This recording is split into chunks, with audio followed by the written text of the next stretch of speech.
പൊന്നാനിയിൽ മഞ്ഞപ്പിത്തം പടരുന്നു. 3 പേർക്ക് മഞ്ഞപ്പിത്തം സ്ഥിരീകരിച്ചതായി ആരോഗ്യവകുപ്പ്. മഞ്ഞപ്പിത്ത ലക്ഷണങ്ങളുമായി നിരവധി പേരാണ് ചികിത്സയ്ക്കെത്തുന്നത്. ജനങ്ങൾ ജാഗ്രത പാലിക്കണമെന്നും ശുചിത്വമുള്ള ഭക്ഷണം ഉറപ്പാക്കണമെന്നും ആരോഗ്യവകുപ്പ് അധികൃതർ അറിയിച്ചു. പൊന്നാനി നഗരസഭയുടെ വിവിധയിടങ്ങളിലാണ് മഞ്ഞപ്പിത്തം പടരുന്നത്.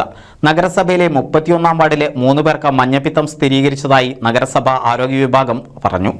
മഞ്ഞപ്പിത്ത ലക്ഷണങ്ങളുമായി നിരവധി പേർ ചികിത്സയ്ക്കും എത്തുന്നുണ്ട്. രോഗം വ്യാപകമാകാൻ കാരണം കുടിവെള്ളത്തിലൂടെയാണെന്നാണ് ആരോഗ്യ വിഭാഗം പറയുന്നത്. പുറമേ നിന്നുള്ള ഭക്ഷണ പദാർത്ഥങ്ങൾ വഴിയും മഞ്ഞപ്പിത്തം പടരാനിടയുണ്ട്.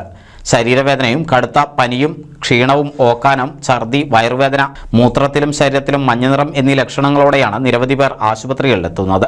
തിളപ്പിച്ചാറിയ വെള്ളം കുടിക്കണമെന്നും ശീതളപാനീയങ്ങൾ ശുദ്ധജലം ഉപയോഗിച്ച് മാത്രം നിർമ്മിക്കണമെന്നും ആരോഗ്യ വിഭാഗം നിർദ്ദേശം നൽകുന്നുണ്ട്. NCV news Ponnani. 1000 വിവാഹങ്ങൾക്ക് ഒരേ ഒരു ബ്യൂട്ടി